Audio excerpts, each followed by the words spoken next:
আসসালামু আলাইকুম ভিউয়ার্স, আজ রিভিউ করতে যাচ্ছি একটি পকেট ফ্রেন্ডলি প্রাইজের ব্লুটুথ হেডসেট Hoco W23।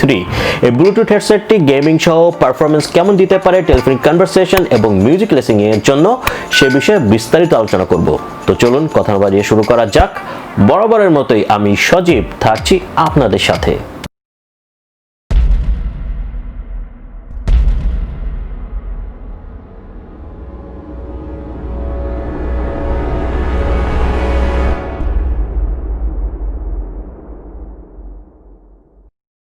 আমাদের আজকের স্পন্সর গ্যাজেটের জন্য খুলনা শপিং কমপ্লেক্সের ট্রাস্টেড শপ Mobicity। তাদের সাথে যোগাযোগের বিস্তারিত তথ্য পেয়ে যাবেন নিচের ডিসক্রিপশন বক্সে।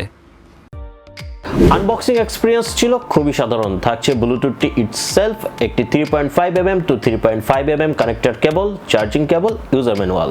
হেডসেটটি সম্পূর্ণ প্লাস্টিক বিল্ড হলেও এর আউটার পোর্শনটি রাবার কোটেড, যা যথেষ্ট ফিঙ্গারপ্রিন্ট ম্যাগনেট। খুব অল্পতেই আঙুলের ছাপ বসে যাচ্ছিল। এর অ্যাডজাস্টেবল এক্সটেন্ডেড অংশটিতে দেওয়া হয়েছে অ্যালুমিনিয়াম অ্যালয়। হেডফোন ব্যান্ড এবং হেডফোন হাউজিং এর ভেতরের অংশে দেওয়া হয়েছে ফোম, যা হেডফোনটির ব্যবহারকে আরো বেশি কমফোর্টেবল করে তোলে। যদিও হেডসেটটির প্যাকেটে হুকোয়ের তরফ থেকে এটি তাদের একটি প্রিমিয়াম প্রোডাক্ট বলে উল্লেখ করা হয়েছে, কিন্তু তারপরও তেমন কোনো চোখ ধাঁধানো প্রিমিয়ামনেসের ছোঁয়া দেখতে পাওয়া যায়নি। তবে দামের কথা বিচার করে এর বিল্ড কোয়ালিটি নিয়ে কোনো প্রশ্ন তোলার সুযোগ থাকছে না। ওভারঅল বিল্ড কোয়ালিটিকে এক কথায় ডিসেন্ট বলা যেতেই পারে। হেডসেটটির লেফট ইয়ারপিসের পেছনের দিকে প্রথমেই থাকছে একটি মাইক্রো এসডি কার্ড স্লট। এরপর থাকছে একটি পাওয়ার বাটন, যার মাধ্যমে হেডসেটটি অন অফ এর পাশাপাশি কল রিসিভ, ইন্ট, মিউজিক প্লে, পজ এবং পেয়ারিং মোডকে অপারেট করা যায়। নেক্সট একটি ভলিউম কন্ট্রোলার, যার মাধ্যমে ভলিউম আপ ডাউনের পাশাপাশি নেক্সট ট্র্যাক এবং প্রিভিয়াস ট্র্যাকের মধ্যে সুইচ করা যায়। ভলিউম আপ ডাউন বাটনের ঠিক পাশেই থাকছে একটি মুড বাটন, যার মাধ্যমে মূলত চাইনিজ এবং ইংলিশ ল্যাঙ্গুয়েজকে সিলেক্ট করা যায়। এরপর দেওয়া হয়েছে একটি LED indicator, microphone, charging port এবং অডিও পোর্ট।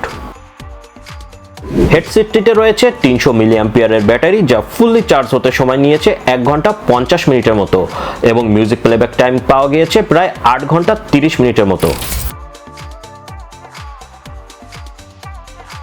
দুটি ইয়ারপিসেই থাকছে 40 মিলিমিটার সাইজের দুটি বিগ ডাইনামিক ড্রাইভার। এতে দেওয়া হয়েছে ব্লুটুথ 5.0, যার মাধ্যমে হেডসেটটি অন্য ডিভাইসের সাথে র্যাপিডলি কানেক্ট করতে পারে এবং কানেকশন ছিল বেশ স্টেবল। টেলিফোনিক কনভারসেশনে হেডসেটটির প্রশংসা করতেই হবে। মাইক্রোফোনটি কথা বলার জন্য বেশ ভালো কাজ করেছে, পাশাপাশি সাউন্ডিং এনভায়রনমেন্ট থেকে নয়েজ অনেক কম ক্যাচ করছিল, যা হেডফোনটিকে কথা বলার জন্য উপযোগী করে তোলে। এবার চলে যাওয়া যাক সাউন্ড কোয়ালিটি প্রসঙ্গে।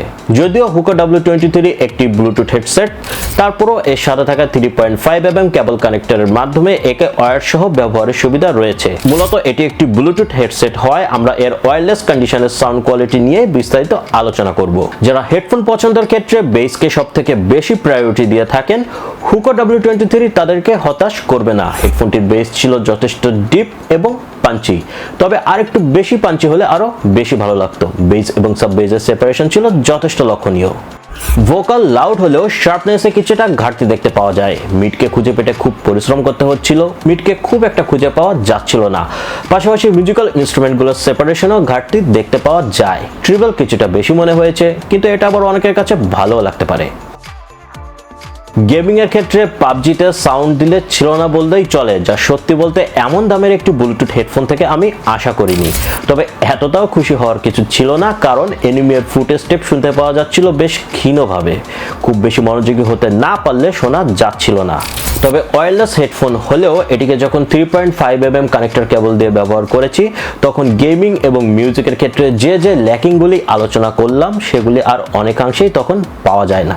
যারা মোটামুটি সাধ্যের মধ্যে পকেট ফ্রেন্ডলি প্রাইসে একটি ব্লুটুথ হেডফোন খুঁজছেন এবং বেসকে প্রাধান্য দিয়ে থাকেন, তাদের জন্য Hoco W23 একটি কমপ্লিট প্যাকেজ বলা যায়। তবে ওয়্যারলেস গেমিং এর ক্ষেত্রে মনোযোগ হারালে বিপদ হতে পারে। আজ এ পর্যন্তই। আল্লাহ হাফেজ।